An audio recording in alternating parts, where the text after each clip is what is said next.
కేంద్రం అనేది నిజంగా అది సాధ్యమవుతుందా? ఎందుకంటే ఇది కంప్లీట్గా ఆయిల్ కంపెనీస్ ఒక డెసిషన్ తీసుకొని ఎంత ప్రైస్కి తగ్గించే అవకాశం ఉంటుందా? మీ ఎక్స్పీరియన్స్లో ఏం చెప్తారు సార్ ఇప్పుడు? ఇప్పుడు గతంలో ఆయిల్ కంపెనీల ప్రైస్ మీద ధరల నియంత్రణ ఉండేది కేంద్ర ప్రభుత్వానికి. ఆ ధరల నియంత్రణ విధానాన్ని కేంద్ర ప్రభుత్వం నరేంద్ర మోడీ సర్కారే రద్దు చేసింది. 2022 వరకు నేను చెప్పింది అదే. అంతర్జాతీయ మార్కెట్లో ధరలు పెరిగితే వినియోగదారులకు పెంచుతాం, తగ్గితే తగ్గిస్తామని చెప్పారు. 2022 నుంచి ఆ విధానాన్ని పక్కన పెట్టారు. ఇప్పుడు మళ్ళా ధరల నియంత్రణ విధానాన్ని తీసుకొచ్చినట్టే ఏమన్నా కేంద్ర ప్రభుత్వం చెప్పిందా అంటే, ఇంతవరకు గతంలో ఎందుకు నిలిపేసింది చెప్పలేదు, లేదా విధాన నిర్ణయమైనటువంటి మార్పు చేసినట్టు కూడా ఎక్కడ చెప్పలేదు.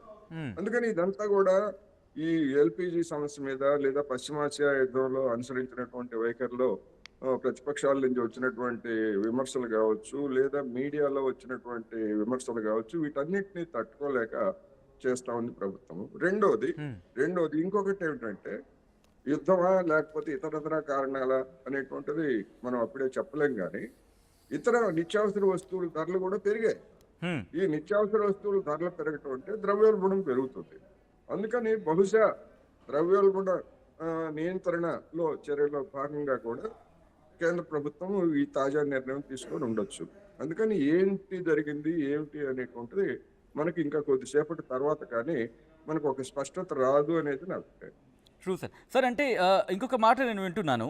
ఏమంటే కనుక నిపుణులుగా చెప్తున్నా లేదా ఫైనాన్షియల్ ఎక్స్పర్ట్స్ చెప్తున్న మాటగా, ఇప్పుడు పెంచారు అంటే కనుక ఫ్యూచర్లో యుద్ధ భయం ఉంది కాబట్టి, ధరలు పెరిగే అవకాశం ఉంది కాబట్టి, ఆ ధరల పెరుగుదల ఇంపాక్ట్ ప్రజల మీద లేకుండా ధరలు పెరిగినప్పటికీ ఓకే ఆల్రెడీ మేము పెంచిన లేకపోతే మేము కట్ చేసిన అమౌంట్ ఉంది కాబట్టి దాన్ని ఈక్వల్ చేసేందుకు ఆ ప్రెషర్ని ప్రజల మీద రానివ్వకుండా ధరల పెంపు కూడా కొనసాగే విధంగా ఉండేందుకే ఇప్పుడు ఈ చర్యకు దిగారనేది. కెన్ వి ఎక్స్పెక్ట్ సార్ ఆ కైండ్ ఆఫ్ మూవ్ని? ఇప్పుడు ఏమిటి అనేటువంటిది అందుకనే మనం వివరాలు లేకుండా నెగిటివ్ గా కానీ పాజిటివ్ గా కానీ కామెంట్ చేయడం నాకైతే ఇష్టం లేదు.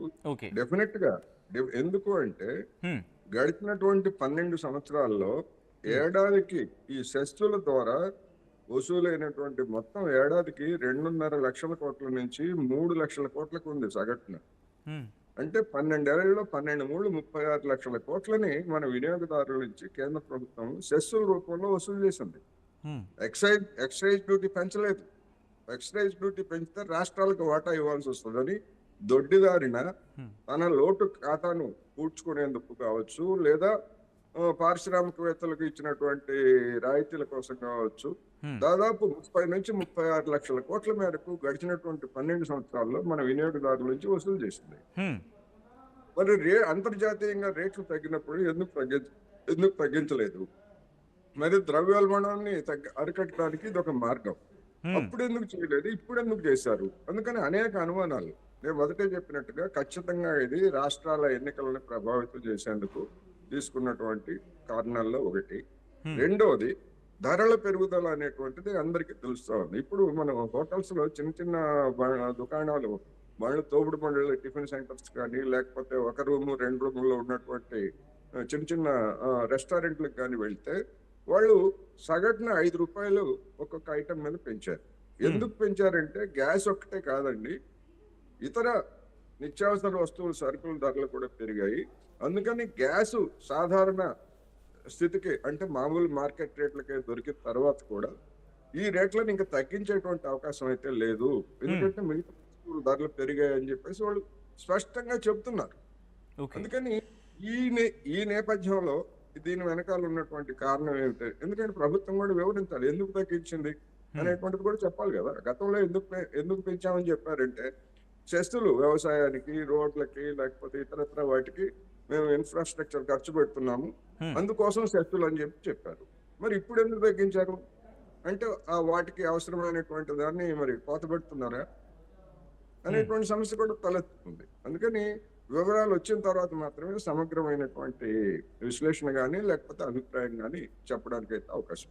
Sure. Thank you so much Koteswara గారు ఆర్టీవీతో జాయిన్ అయ్యే అంశానికి సంబంధించి మీ విశ్లేషణ అందించే ప్రయత్నం చేసినందుకు. And now the time for the public. Me reaction కోసం వీఆర్ వెయిటింగ్, నాట్ వీ. మనం మాట్లాడుకునే ప్రయత్నం చేద్దాం. అండ్ ఇప్పుడు దాదాపుగా 10 రూపాయల మేర పెట్రోల్ కావచ్చు, డీజిల్ కావచ్చు 10 రూపాయల మేర తగ్గిన పరిస్థితి. బట్ ఎక్సైజ్ సుంకానికి సంబంధించి తగ్గించింది, కానీ పెట్రోల్ కంపెనీ, ఆయిల్ కంపెనీస్ నిజంగా 10 రూపాయలు తగ్గిస్తాయా? ఎందుకంటే వాళ్ళకు సంబంధించిన ఎక్సైజ్ డ్యూటీ, ఆ తర్వాత రేట్ కరెక్షన్ గురించి మాట్లాడుకునే సందర్భం. ఇప్పుడు ఎక్సైజ్ డ్యూటీ పెంచిందని చెప్పి మాట్లాడుకుంటున్న తరుణంలో, కేంద్రం తగ్గించిందని చెప్పి మాట్లాడుకుంటున్న తరుణంలో దీని రెప్లికేషన్స్ ఎలా ఉండబోతున్నాయి, అంటే దీని ప్రభావం ఎలా ఉండబోతుంది అనుకుంటున్నారు? ఆల్రెడీ యుద్ధ ప్రభావం ఉంది కాబట్టి భవిష్యత్తులో ఒక 10 రూపాయలకు లేకపోతే 15 రూపాయలకు పెరిగే అవకాశం ఉంది, ఆ ఇండికేషన్స్ ఎక్కడో కుడుతున్నాయని చెప్పి మార్కెట్లో మాట వినిపిస్తున్న సందర్భంలో దానిని తగ్గించేందుకు, లేకపోతే దానికి కోత పెట్టేందుకు, లేకపోతే దానికి సంబంధించి దాని నుంచి బయటపడడానికి 10 రూపాయలు తగ్గించి మీరు అనుకుంటున్నారా? భవిష్యత్తులో పెరిగే అవకాశం ఉందని చెప్పి ఆ కోణంలో ఈ తగ్గింపు అనుకుంటున్నారా? మీరేమనుకుంటున్నారో చెప్పే ప్రయత్నం చేయండి. అండ్ మీరు కూడా మాట్లాడే ప్రయత్నం చేయండి. ఒక కింద నంబర్ స్క్రోల్ అవుతున్నాయి. 0406931611, 0406931622.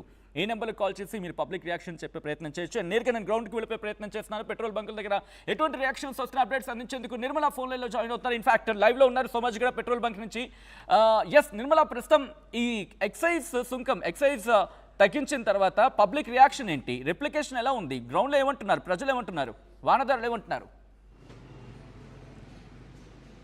ఎస్ సచిన్, ఇప్పుడైతే ఇది బిగ్ బ్రేకింగే అనుకోవచ్చు. ఎందుకంటే నిన్న మొన్న మనం చూసుకున్నట్లయితే కూడా పరిస్థితి పెట్రోల్ బంకులలో చాలా దారుణంగా కూడా ఆందోళనకరంగా కూడా ఉండే. ప్రజలందరూ కూడా మనకు డీజిల్ పెట్రోల్ దొరకదేమో అని ఆందోళనకు చెంది అందరూ కూడా ఫుల్గా పెట్రోల్ పట్టించుకోవడము, ఇలాంటివి పెద్ద పెద్ద క్యూ లైన్లు, కిలోమీటర్ల మేర క్యూ లైన్లు కట్టి కూడా జనాలు పెట్రోల్ బంకులలో కిక్కిచ్చిపోయారని అనుకోవచ్చు.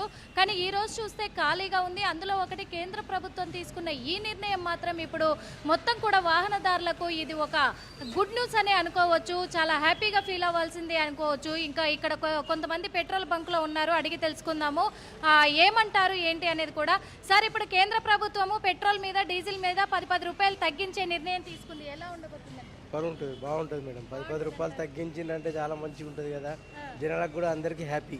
పెంచడం అంటే కష్టపడవలసి వస్తుంది, తగ్గించడం అంటే మంచిదే మేడం, బాగుంది. నిన్న మొన్న పెట్రోల్ డీజిల్ దొరకలేదని కష్టాలు పడ్డారు, ఇప్పుడు ఏకంగా డబ్బులు కూడా తగ్గించారు, ధర కూడా తగ్గించినందుకైతే సంతోషము. పెట్రోల్ దొరకడానికి కొంచెం బాధపడ్డాము, అటు ఇటు పోసుకుంటూ వెళ్ళాము. ఇప్పుడైతే 10 రూపాయలు తగ్గించినట్టు చాలా సంతోషం, చాలా బాగుంది, చాలా సంతోషం. ఇంకా ఉన్నారు, మాట్లాడించే ప్రయత్నం చేద్దాము ఏమంటారని. సార్, ఇప్పుడు కేంద్ర ప్రభుత్వం పెట్రోల్ డీజిల్ ధరలు 10 రూపాయలు తగ్గించే నిర్ణయం తీసుకున్నారు, ఎలా ఉంటుంది? It's good to heard. So nice news. So normal class, middle class ఫ్యామిలీకి చాలా యూస్ఫుల్ అవుతుంది. So good to heard from. So it's a good decision to take it.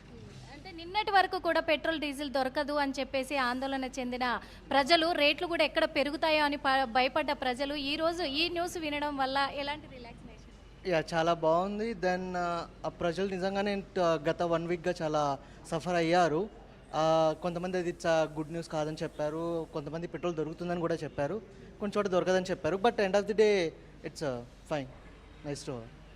కేంద్ర ప్రభుత్వము ఇక్కడ ఎక్సైజ్ డ్యూటీలను కూడా ఎత్తివేయడం అనేది, ఆ తర్వాత పెట్రోల్ పైన 10 రూపాయలు, డీజిల్ పైన 10 రూపాయలు తగ్గింపు చేస్తుంది అనే ఈ గుడ్ న్యూస్ విన్న తర్వాత ప్రజలైతే చాలా హ్యాపీగా ఫీల్ అవుతున్నారు. వాహనదారులను కూడా అనుకోవచ్చు, వాళ్ళకు ఒక రిలాక్స్నెస్ కూడా అనుకోవచ్చు. నిన్నలనే చెంది ధరలు కూడా ఎక్కడ పెరిగిపోతాయో డీజిల్ పెట్రోల్ది అని చెప్పేసి భయపడ్డ వాహనదారులంతా ఈ రోజు ఊపిరి పీల్చుకుంటున్నారు అని కూడా చెప్పొచ్చు. వార్ కారణంగా కూడా కేంద్ర ప్రభుత్వం నిర్ణయం తీసుకున్నట్టుగా కూడా తెలుస్తుంది. ప్రజల మీద ఎటువంటి బరువు పడకూడదు, వాళ్లకు ఎలాంటి